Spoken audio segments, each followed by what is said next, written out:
Hi everyone, welcome back to the channel. आज हम exercise 1.2 के एग्जाम्पल 5 और 6 सॉल्व करेंगे।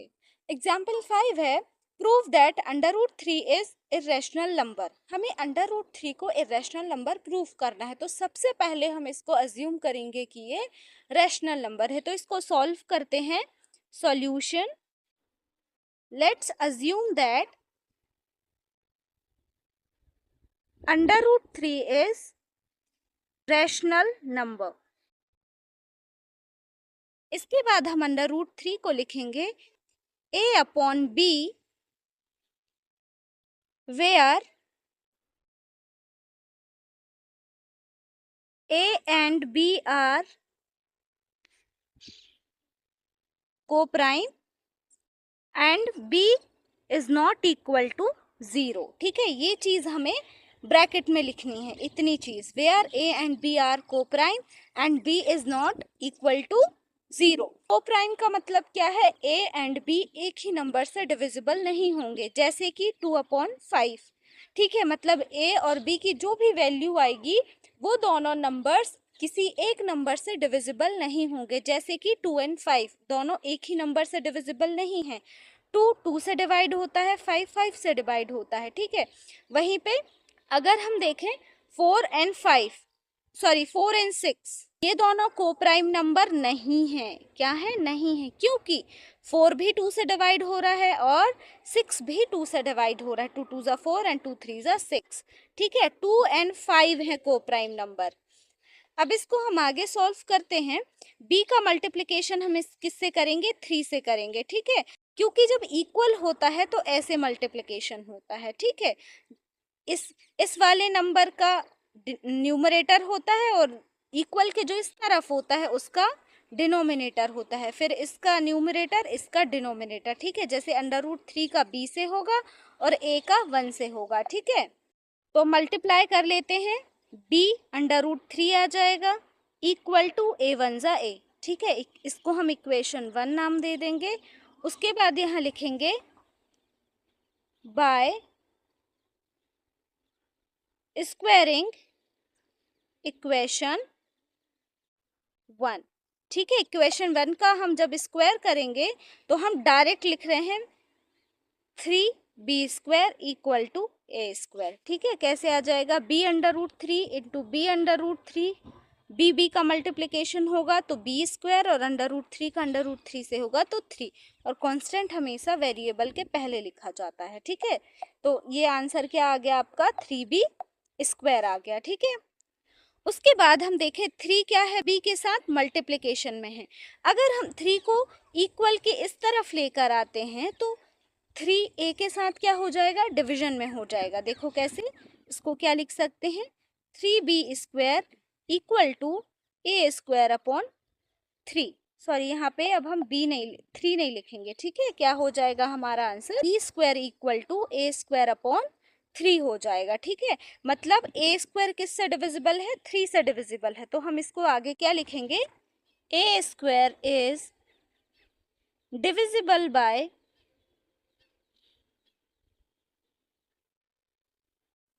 3, उसके बाद comma, hence a will also be divisible by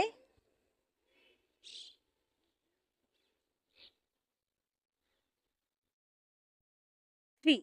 ठीक है, जब a² 3 से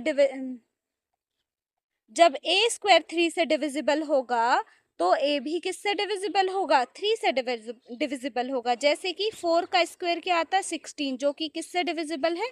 2 से डिविजिबल है। ठीक है, 2 8 ज़ा 16 होता है। वैसे ही 4 भी किससे डिविजिबल होगा? 2 से डिविजिबल होगा। 2 2 ज़ा 4। a² इज डिविजिबल बाय 3 तो हमें इस इक्वेशन से दिखाई दे रहा है। ठीक है, b² equal to a² upon 3, but a upon 3 हमें कहीं दिखाई नहीं दे रहा। जो आगे लिखा है कि a will also be divisible by 3, तो इसको हम इक्वेशन के फॉर्म में लिख देंगे। ठीक है, a अपॉन 3 इक्वल टू क्या हो जाएगा? c, where c is constant. ठीक है, c क्या है, एक कांस्टेंट नंबर है। उसके बाद हम a इक्वल टू क्या लिख देंगे, 3c, और इसको हम क्या दे देंगे, इक्वेशन 2 नाम दे देंगे। और यहाँ पे क्या लिखेंगे, बाय स्क्वायरिंग इक्वेशन 2। ठीक है, इक्वेशन 2 का भी हम स्क्वायर कर देंगे, तो हमारा आंसर क्या आ जाएगा, A square equal to 9c square. अब ये वाली इक्वेशन अगर आप देखते हैं, A square 3b square equal to A square, मतलब क्या लिखा है, A square equal to 3b square. ठीक है, और ये वाली इक्वेशन में क्या लिखा है, A square equal to 9c square. तो हम 3b square equal to 9c square लिख सकते हैं। जैसे कि अगर कहीं लिखा है a इक्वल टू एक्स और a इक्वल टू बाय, मतलब a बराबर भी x है, a बराबर भी y है, तो x बराबर क्या हो जाएगा, तो हम यहाँ पे क्या लिखेंगे, 3b square equal to 9c square. ठीक है, अब 9 को हम कहाँ ले आएंगे, b के तरफ, तो क्या हो जाएगा, 3b square upon 9 equal to c square. 3 से 3 कट जाएगा, 3 3 जा 9, तो हमारा आंसर क्या आ गया, b square upon 3 equal to c square. ठीक है, अब अगर हम इस इक्वेशन को देखें, यहाँ पे a स्क्वायर किससे डिविजिबल है, 3 से, और यहाँ पे 3 से कौन डिविजिबल है, b स्क्वायर। तो जो सेंटेंस हमने यहाँ लिखा था कि a square is divisible by 3, hence a will also be divisible by 3, तो सेम चीज हमें यहाँ पे लिखना है, b square is divisible by 3, hence b also will be divisible by 3। ठीक है, मतलब b स्क्वायर अगर 3 से डिवाइड हो रहा है, तो b भी किससे डिवाइड होगा, 3 से डिवाइड होगा। ठीक है, अब अगर हम क्वेश्चन की स्टार्टिंग देखें, जहां पे हमने अंडर रूट 3 को एक रेशनल नंबर अज्यूम किया था, वहां पे हमने क्या लिखा था कि a upon b where a and b are coprime. Coprime का मतलब मैंने आपको स्टार्टिंग में ही समझा दिया था, मतलब दोनों एक ही नंबर से डिविजिबल नहीं होंगे। ठीक है, अब देखो यहाँ पे क्या लिख रहा है, a भी किससे डिविजिबल है, 3 से, और b भी किससे डिविजिबल हो रहा है, 3 से, मतलब a और b दोनों एक ही नंबर से डिविजिबल हो रहे हैं, किससे, 3 से डिविजिबल हो रहे हैं, जो कि कॉन्ट्राडिक्शन है हमारा फर्स्ट स्टेटमेंट का, जहां हमने लिखा है कि a एंड b आर को प्राइम, और यहाँ पे a एंड b दोनों ही एक ही नंबर से डिवाइड हो रहे हैं, 3 से। तो यहाँ पे हम नेक्स्ट स्टेटमेंट क्या लिखेंगे, a and b have at least 3 as a one common factor, मतलब a और b के बहुत सारे कॉमन फैक्टर हो सकते हैं, बट उनमें से दोनों का एक कॉमन फैक्टर क्या है, 3। ठीक है, कॉमन फैक्टर, पर इसने किस फैक्ट को कॉन्ट्राडिक्ट किया है, जो हमने a एंड b को क्या माना था, को प्राइम माना था। ठीक है, इस फैक्ट को कॉन्ट्राडिक्ट किया है किसने, इस स्टेटमेंट ने। ठीक है, कि a एंड b का at least 3 as a one common factor है, तो हम यही स्टेटमेंट यहाँ पे लिखेंगे, but this contradict the fact that a and b are coprime. ठीक है, इसने इस फैक्ट को कॉन्ट्राडिक्ट किया है कि a and b are coprime. Answer में क्या लिखेंगे, this contradicts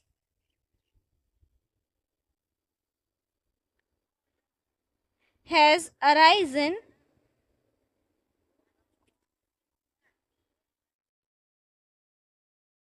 because of our correct assumption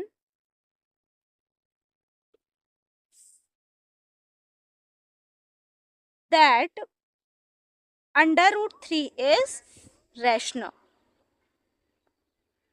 ठीक है, ये कॉन्ट्रोडिक्ट क्यों अराइज हुआ है, क्योंकि हमने इनकरेक्ट असम्पशन किया था कि अंडर रूट 3 रैशनल नंबर है, hence under root 3 is irrational number. ठीक है, या फिर आप ऐसे भी लिख सकते हो, hence we can conclude √3 is a irrational number. उसके बाद है एग्जाम्पल 6। एग्जाम्पल 6 सॉल्व करते हैं। Show that 5 minus √3 is irrational number. बिल्कुल प्रीवियस एग्जाम्पल जैसा है, इसको सॉल्व करते हैं। Solution, let's assume that 5 minus √3 is rational number. ठीक है, हमने √5 माइनस √3 को क्या अज्यूम कर लिया, रैशनल नंबर, जैसे हमने प्रीवियस एग्जाम्पल में √3 को रैशनल नंबर अज्यूम किया था। ठीक है, अब इसको हम क्या लिख देंगे, 5 minus √3 equal to a/b, where a and b are integers and b is not equal to 0। अब हमें क्या करना है, √3 को इस तरफ लेकर जाना है या a/b को यहाँ लेकर आना। ठीक है, नॉर्मली हम क्या करते हैं, जो इरेशनल नंबर है जैसे कि √3, उसको इक्वल के इसी तरफ रहने देते हैं, बाकी सभी नंबर्स को हम इक्वल के इस तरफ ले आते हैं। बट अगर हम ऐसा करते हैं तो देखो इक्वेशन कैसे बनता है। ठीक है, हम माइनस √3 को यहीं रहने देंगे, इक्वल टू a/b -5 कर देंगे। ठीक है, तो √3 के आगे क्या आ जाएगा, माइनस आ जाएगा, जो कि सॉल्व करने में हमें प्रॉब्लम कर सकता है। ठीक है, कि हम माइनस वाले नंबर्स के साथ उतना फैमिलियर नहीं हो पाते, इसलिए हम क्या करेंगे, √3 को इक्वल के उस तरफ ले जाएंगे। कैसे, 5 माइनस a/b को हम इस तरफ ले आएंगे, इक्वल टू √3 को इस तरफ ले आएंगे। ठीक है, a/b को हम यहाँ ले आए हैं और √3 को यहाँ ले गए हैं। ठीक है, तो जिससे √3 के आगे क्या आ गया, प्लस आ गया। अब यहाँ हम एलसीएम ले लेंगे, एलसीएम लेने के लिए हम क्या कर देंगे, 5/1 लिख देंगे। ठीक है, अब 5 का b से होगा, a का 1 से होगा मल्टीप्लीकेशन। ठीक है, आगे हम देखते हैं क्या लिखेंगे, 5b माइनस a/b। ठीक है, एलसीएम जब हम यहाँ लेंगे तो हमारा ये आंसर आएगा, इक्वल टू √3। ठीक है, अब आगे क्या लिखेंगे हम, since a and b are integers,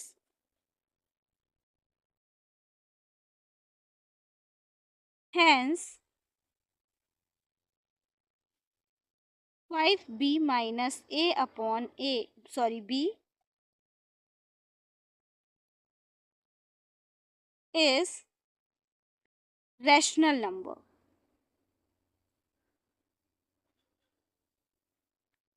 So √3 also will be rational number।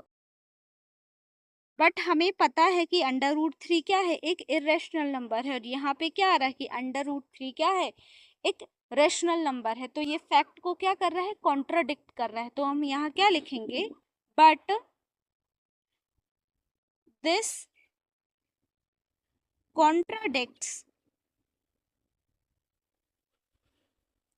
the fact that √3 is irrational। अब आंसर में आप वही सेम चीज लिख सकते हैं, दिस कॉन्ट्रडिक्शन